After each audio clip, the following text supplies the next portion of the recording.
Hello, I'm delighted to moderate this panel for the 14th INSS annual conference entitled The World Between Trump and Biden. My name is Dan Shapiro. I'm a visiting fellow at INSS and previously served as the U.S. Ambassador to Israel. Every new American administration raises questions about changes in U.S. foreign policy. A new president puts his, and we hope someday her, stamp on their approach to the world with appointments to senior positions, early calls and visits with heads of state, and declarations of key goals. But perhaps not since the end of the Cold War has a new U.S. administration taken office in an international environment that has changed so radically since the previous administration began its work. Some of those changes are the results of specific policies and choices pursued by President Trump. Some are the results of the moves of other international players, and some of uncontrollable events like the pandemic and climate change. But all of them confront President Biden with challenges, opportunities, and important decisions. We have a very distinguished panel to help us understand how the transition from Trump's to Biden's foreign policy will play out and how other actors in Europe, Russia, and China will respond, including on key challenges in the Middle East. To save time, I'm not going to read our panelists' impressive full bios, but just to introduce them briefly, we are joined by Congressman Ted Deutsch of Florida, a senior member of the House Foreign Affairs Committee, who serves as the chairman of the influential Middle East, North Africa, and International Terrorism Subcommittee. Danielle Pletka is a senior fellow in Foreign and Defense Policy Studies at the American Enterprise Institute, a program which she directed at AEI until 2020. She teaches at Georgetown University and served for many years as a senior professional staff member for the Middle East and South Asia for the Senate Committee on Foreign Relations. Boris Makarenko is the president and CEO of the Center for Political Technologies, a Moscow-based independent think tank. He is also a professor of comparative politics at the Moscow Higher School of Economics. Ambassador Aeyal Propper is my colleague at INSS, where he is a senior research fellow and head of China research. He had a long career in the Israeli Foreign Service, where he specialized primarily in China and arms control matters, including 3 terms of service in China, culminating in serving as Consul General in Shanghai. And Natalie Tocci is director of the Italian think tank, the Istituto Affari Internazionali in Rome, an honorary professor at the University of Tübingen. She is a special advisor to EU High Representative and Vice President of the Commission, Josep Borrell, and served in a similar capacity for his predecessor, Federica Mogherini. So, without further ado, let me turn to the panelists. Congressman Deutsch and Danielle Pletka, we're fortunate to have both of you because it gives us a bipartisan perspective. Congressman Deutsch, you're a Democrat. Danielle Pletka, you worked for senators on the Republican side of the aisle. And I'd like each of you to describe your view of the international environment that President Biden inherits from the Trump administration and how that shapes the foreign policy priorities of the Biden administration and their chances of success in achieving their goals. Congressman Deutsch, we'll start with you. Well, thanks, Dan, and thanks for having me. And I want to thank Ms. Pletka and Ambassador Propper and Ms. Tocci and Professor Makarenko. It's good to be with all of you. You ask, I think, the most important question, Dan. The new president is walking into office facing, I would call it a disordered international environment. The world features a rising China, Russia that increasingly, as we have experienced here just recently, uses tools like cyber and disinformation to undermine democracy, both the efforts here and in our allies, and transnational threats like the pandemic and climate change. The president has been really clear throughout his career about how he approaches the world. He seeks an engaged and consistent and stabilizing international role for the United States after 4 years of chaotic leadership under President Trump. And I think the new president's going to recommit to our international partnerships. He's made that clear. He did that already among his first executive orders, rejoining the Paris Climate Accord, rejoining the World Health Organization. He recognizes the importance of alliances like NATO. So he's not going to return to the pre-Trump status quo. That's impossible given the way things change in the world. They understand that we've got to take a firmer stand against China, specifically Chinese efforts to establish hegemony in East Asia. I also expect the president to take a tougher line on Russia, specifically Moscow's disinformation campaign and election meddling, Vladimir Putin's authoritarianism, whether the destabilization of countries in the region or oppression of activists, the Navalny affair, and responding to the cyber attack on the United States will both be front and center in the early days of this administration. And finally, I think the president speaks eloquently and frequently about making U.S. policy, foreign policy, work for the middle class as well. So I think he's going to try to make international engagement work for the American people. And when he talks about bringing democracies together, it's going to be part of, I hope, and I know that the new administration will work toward a more unified and bipartisan approach to the world. And I look forward to those changes and look forward to being a part of that.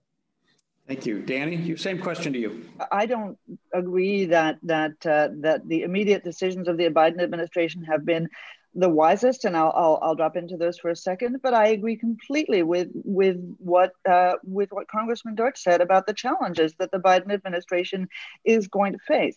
You know, for us in Washington, there is this conceit that the world revolves around us, and so when a president changes, then the world changes. And of course, that's completely untrue. The challenges that face Donald Trump are the challenges that face Joseph Biden. And so when we think about the rising China, the South China Sea, the Uyghurs, all of those are not going to change. And I think that is probably going to be, once we are shed of the aftermath of this COVID nightmare, that is going to be the global challenge that bedevils the Biden administration, much as it did the Trump administration. Russia, a much lesser power, but nonetheless, a very disruptive leader in Vladimir Putin. And again, we have seen Putin make advances that, frankly, I thought the Trump administration should have been much stronger in resisting throughout the Middle East. So for those of us who care about, the Middle East, seeing Russian bases in Syria, seeing Russian efforts to place itself from Libya to Egypt to Iran is really quite troubling, and no easy answers to these questions. What I really want to emphasize, though, is that as much as many of us bemoan correctly the way in which Donald Trump left office, the reality in foreign policy is that he left a lot of leverage to the Biden administration that I hope the Biden administration will use. Sure. Natalie, you bring us an important European perspective. So I want to first ask you about transatlantic relations. Relations between the United States and Europe were strained during the Trump administration, whereas President Biden is a familiar figure in Europe who says he wants to strengthen this transatlantic alliance. What do you see as the main contrasts between the two administrations' approaches to Europe, and what are Europeans looking for in the next 4 years? Well, I would say, Dan, that I think the big difference here is about politics rather than policy. So with the Trump administration, Europeans, and in particular the European Union, for the first time, were considered by the United States as being an adversary, at times even being an enemy.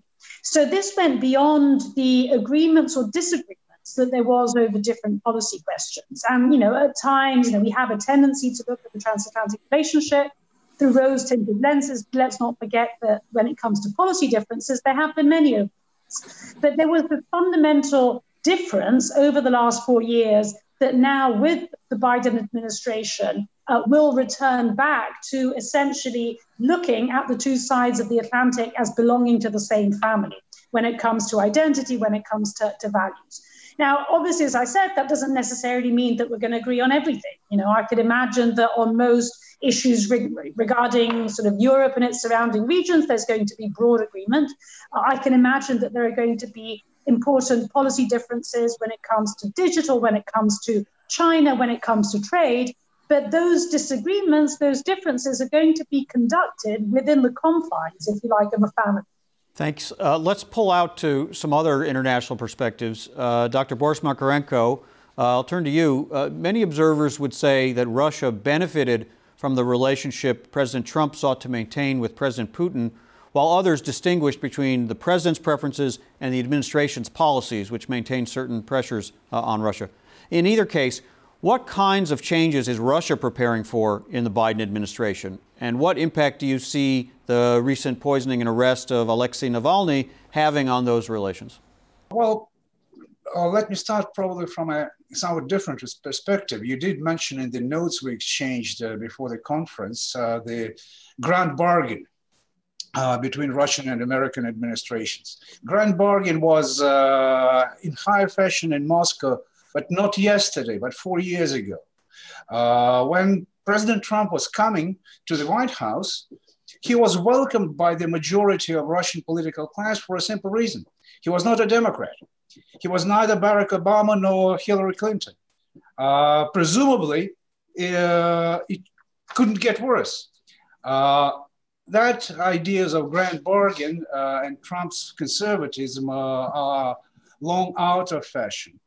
If you permit me to quote from a recent article by Dmitry Medvedev, former president of Russia and currently serving as deputy chairman of National Security Council. He said that all the recent years, Trump's years, the relationship between Moscow and Washington was steadily declining, irrespective of who was in power. That's not the end of our quotation, and there's some hope further down. But I guess there is no reason to expect dramatic changes. If there were a few fields where American policies were bipartisan in Trump's years, it was a policy on Russia. Although, of course, the role of President Trump and his personality and his personal relationship with the Russian president had its specifics, but the relations continued to deteriorate. The sanctions continued to get tighter and tighter. Consulates were closed in San Francisco and was it Yekaterinburg in Russia? The case of Navalny. Well, the rhetoric of Russian political class these days is quite confrontational. They talk about interference of Biden's administration in Russia's upcoming Duma elections next September started even before Joe Biden won the elections, but it mostly serves the domestic agenda. That's where Mr. Navalny comes in. My intuition that it's just another brick in the wall of mistrust between the two states, a huge one. And of course, we'll hear the name of Mr. Navalny in exchanges between Moscow and capitals in Europe and North America in upcoming months, but I wouldn't concentrate too much on this one factor. Okay. Aeyal proper, you don't speak for the Chinese, but you know China well from many years of service on behalf of the Israeli Foreign Ministry in China. In your estimation, do the Chinese perceive differences between the Trump and the Biden approaches, or has the idea of a global strategic rivalry with China in its security, economic, technology, and human rights dimensions taken hold of bipartisan thinking in Washington in such a way that there will be more continuity than change? It will be continuity. It will be continuity not because it is only started with Trump. It was started, this kind of strategic competition between China and the United States started even earlier, even during the Bush administration and later by Obama administration, where a lot of differences between China and the United States. But what would change? What would change? That China became much stronger, and the United States during Trump administration put the mirror in front of the Chinese, in front of the world, and in front of the Americans. But the way that Trump did it was not in a very, it was not in the way that he made it very consistency. He did it in his last term, exactly as Danny said. He made it in the last term of his time. He didn't do it in the way that was very consistent, but he put the mirror in the fact that China of 20 or 10 years ago, it's not the same China, and China is very strong today. And China is a very, very much competitive rivalry to the United States. And what we have now, when we have a new administration, we have China with much more a self-respect of themselves. They believe that they learned a lesson from Trump administration, and they believe that they should build more on the self-reliance relating advanced technology, and they believe that they can do it by themselves. They believe that they are strong. And let me also, as our Russian colleague, quote from the Russian papers. So let me tell you that what the Chinese editorial made yesterday, they said that United States, the Trump administration, overestimate the ability to contain China. They didn't understand that China is more powerful today. And they didn't understand that they couldn't weaken China. And China today, they mentioned, is 55% of the wealth as United States. If the GDP of China increased to be today around 70% of United States. So this is something Chinese put to themselves, put to the world, and they said, we can today compete United States, and this is what they plan to do. There are a lot of divergences between United States and China, and the Biden administration should decide in what way they would act in human rights issues relating Xinjiang, Tibet, Hong Kong, and it's not going to be easy for them because there are a lot of issues on the table, to the Chinese, a lot of issues on the table to Biden administration, and how they can manage together. Danny, let me come back to you. You raised the Iran deal as a near-term decision point for the Biden administration, and there's a real split between two different groups of U.S. partners when it comes to Iran. The E3 and the EU hated Trump's withdrawal from the deal and welcomed Biden's openness to rejoin it. And for Israel and the Gulf states, it's just the opposite. Both sets of relationships are important to the United States. Is it a zero-sum game, as it seems, or is there an opportunity for Biden to thread the needle and maintain positive coordination with both groups of allies? Dan, it's a great question. The problem is, I think, that we can't weigh our approach to Iran based on either our good friends in the region or our European allies. We really have to be focused on what is necessary to contain the multidimensional threats that Iran represents. I think the biggest problem with the JCPOA was that it rested on the notion that you can split apart the various baskets, as Dennis Ross likes to say, of Iranian bad behavior, that you could take the nuclear problem and set it apart from the missile problem, apart from the terrorism problem, apart from the regional interference problem, and apart from Iran's domestic behavior. And they really are all intertwined. What I think the Biden administration needs to do is to try to get on the same page, not just with our European allies, all of whom I think see, notwithstanding what Trump's decisions were, see the dangerous aspects, not just of the sunsetting parts of the JCPOA, but also of how it has allowed Iran to continue toward a nuclear breakout and very advanced technical capabilities. What we want is we want to get on the same page as our European friends. We want to get on the same page, if possible, as our regional friends in the Middle East, to understand what it is that we can do to build a path that contains not just Iran's nuclear weapons program, but all of these other malign behaviors. Is that a really tall order? You bet it is. On the other hand, if we do JCPOA 2, Iran deal 2, what we risk is that when Joe Biden isn't president anymore, then the next Republican leader ends up ripping it up just as Donald Trump did. We need something with a little staying power that addresses the real threat, and that's Iran. Congressman Deutsch, on Iran for you, Trump's maximum pressure sanctions have clearly had a serious impact on Iran's economy.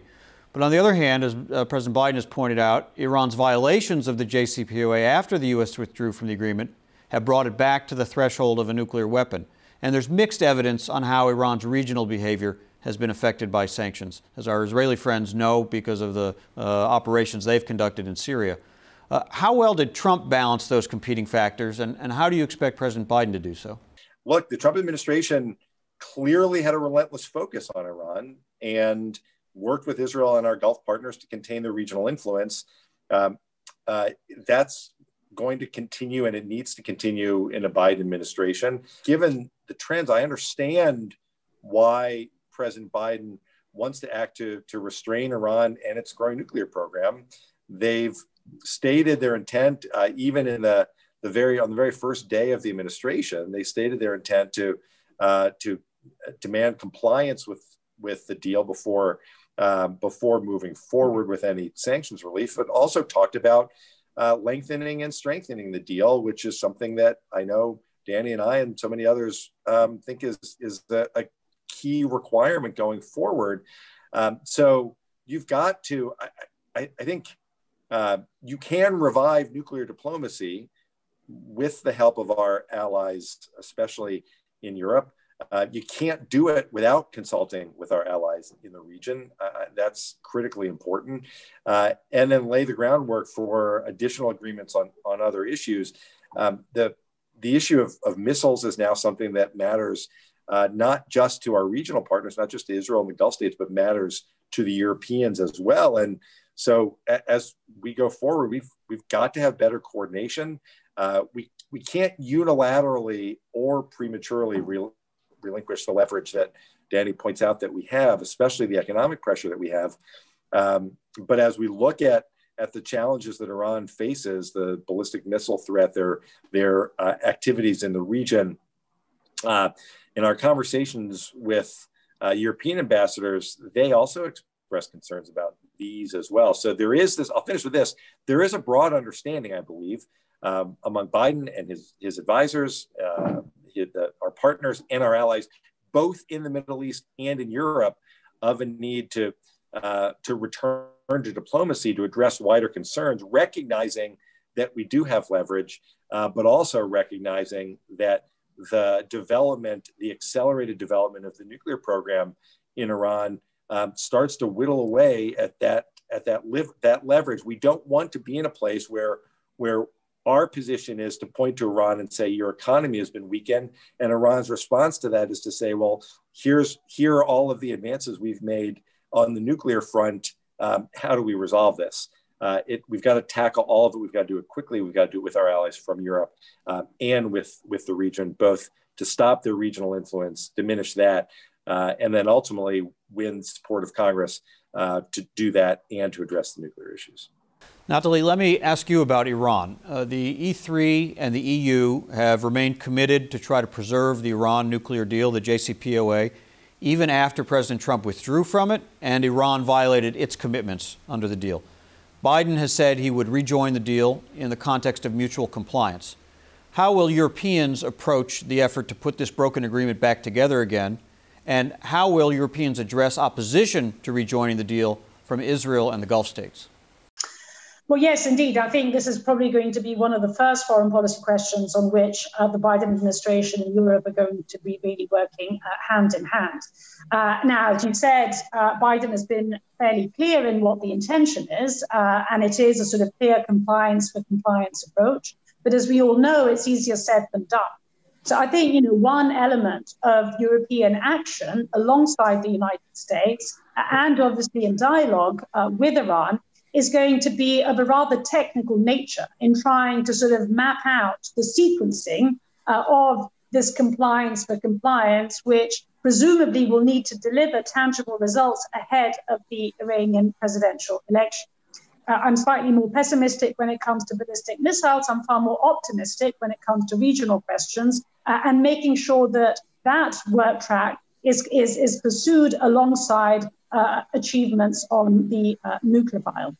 Boris, Iran might be one of those examples of a point where even while there are significant areas of tension between the United States and Russia, there could also be areas of cooperation. An extension of New START might be another one. But keeping Iran from a nuclear weapon was something that the United States and Russia have worked on in the past. How prepared do you think Russia is to be a cooperative partner with the United States on Iran? And where do you think Russia may seek leverage from that cooperation on other issues, be it Syria, Ukraine, or something else that's important to Russian leaders? I said I'll return to Mr. Medvedev's article. He continues to say that Russia is ready to work with any president with the United States and is ready to restore cooperation in various fields, but it is not expecting reciprocity from the United States. Russia is an important member of the international regime and international community on Iran. Russia is serious about having this problem solved. So if the United States rejoin this process in one shape, that's a very good area of cooperation. START treaty, any efforts of nuclear disarmament are absolutely important. It's a top priority from Moscow. We need, it's both in Russian and American interests, to preserve the regime of control over nuclear armaments.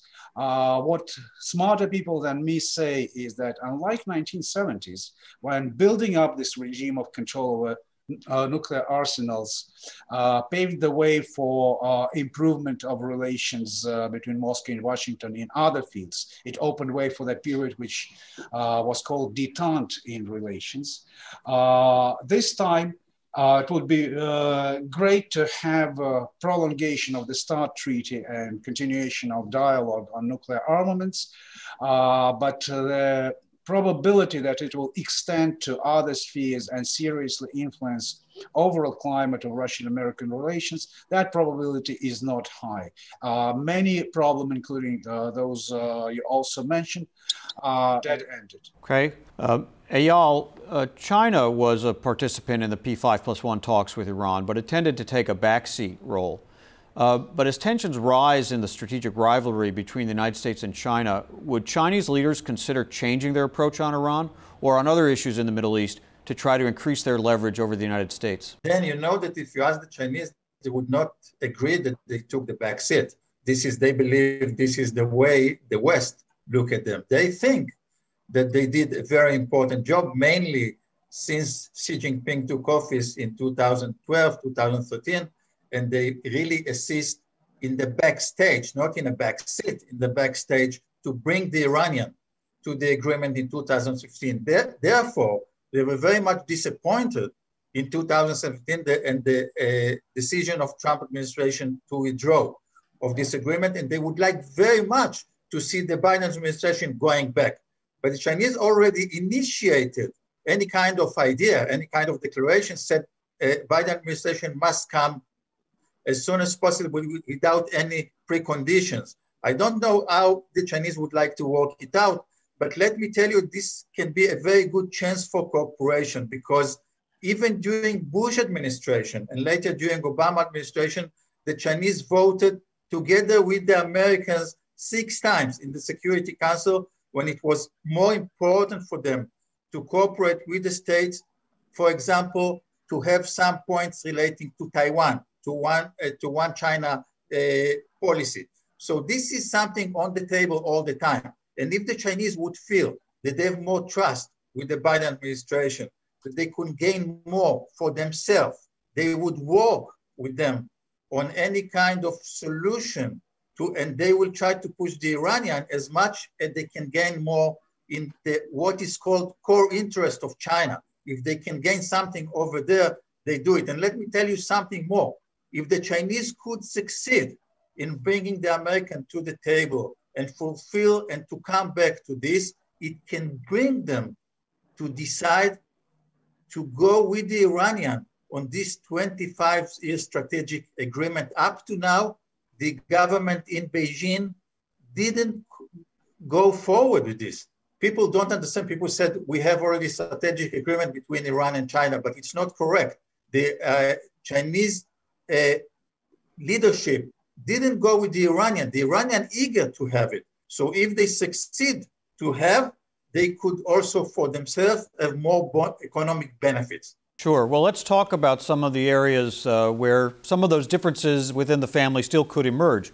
2 global challenges that the Biden administration will have to face and deal with are the global strategic rivalry with China in its security, economic, technology, and human rights dimensions, and an emboldened Russia that challenges both U.S. and European nations and U.S. interests in other regions as well. So on both, Biden is obviously going to seek a common approach with Europe. What differences and what areas of convergence do you see between the Biden and the European approaches on these challenges?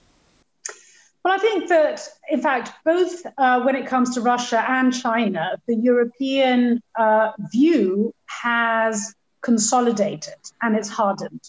So I think on both these questions, actually, there's been intra-European convergence and towards a more, in a sense, sort of hardline approach towards both countries.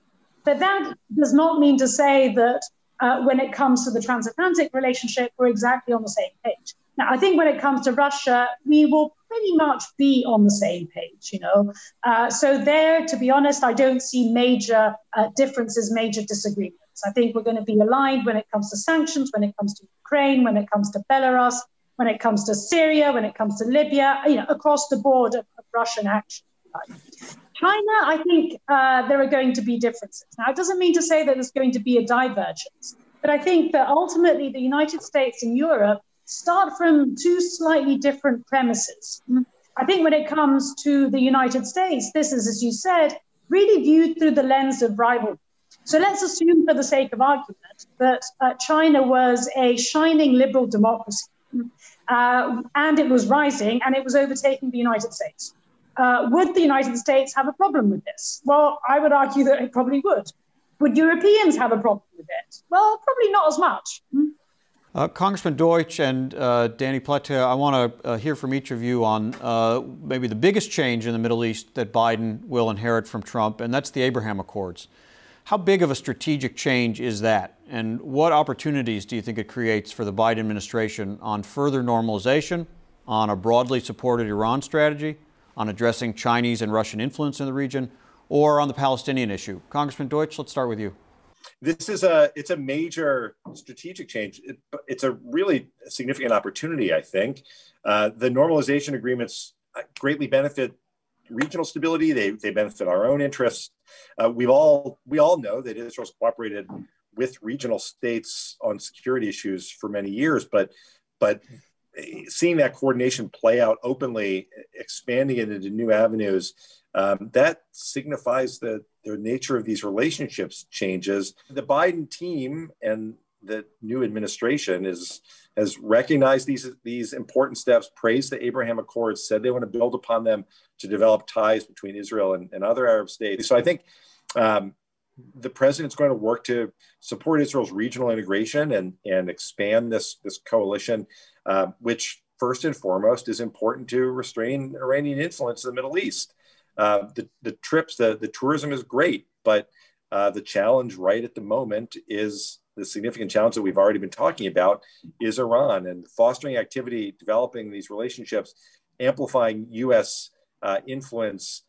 That's all really important. I hope it will also build momentum on the Israel-Palestinian front, something that we can get into if there's more time. But the last point I make on this, Dan, is I don't think that we should believe that this will all just flow naturally. There is an approach to a lot of countries in the Middle East from the Trump administration, which really focused, and we heard President Trump say this over and over about how great these arms sales are.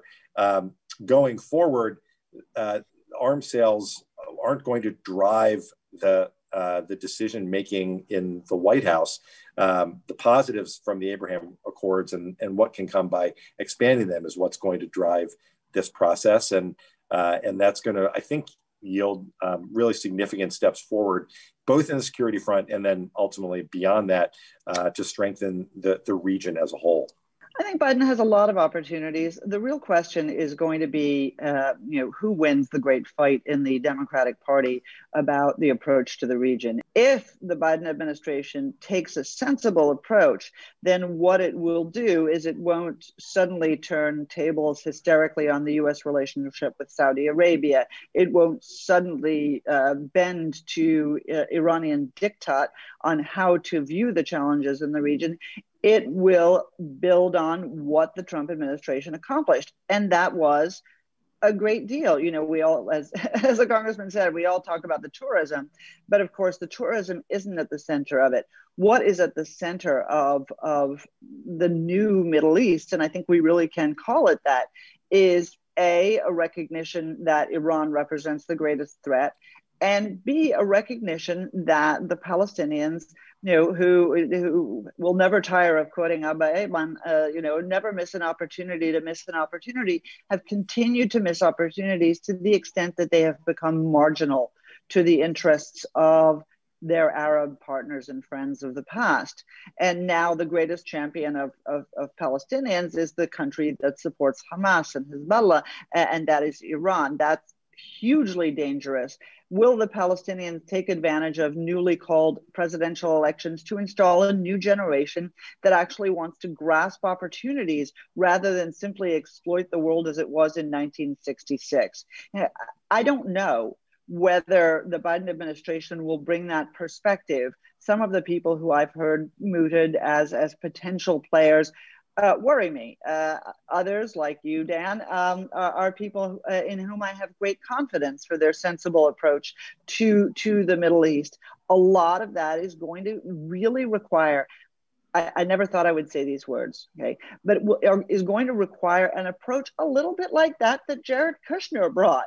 Shocking. Absolutely shocking to all of us, but a willingness to set aside the formulas and the tropes of the last 50, 60, 70 years and bring fresh eyes to the challenge and see whether we can do something to help the Palestinians help themselves, do something to contain the Iranian threat and help the Iranian people at a time when they are truly oppressed by their regime. All of those are real opportunities.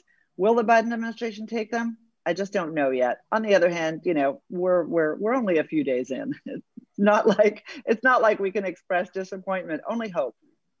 I want to thank all our panelists. We're out of time. It's been an absolutely fascinating discussion, and unfortunately, we've just scratched the surface. We could go deep on so many of the issues that were raised. But Daniel Pletka, Congressman Deutsch, Dr. טוצ'י, Dr. Makarenko, Ambassador Propper, thanks for being with us. Thanks for helping us understand this incredible transition we're going through from the Trump to the Biden administration. And I wish all of you good health and success in the year ahead.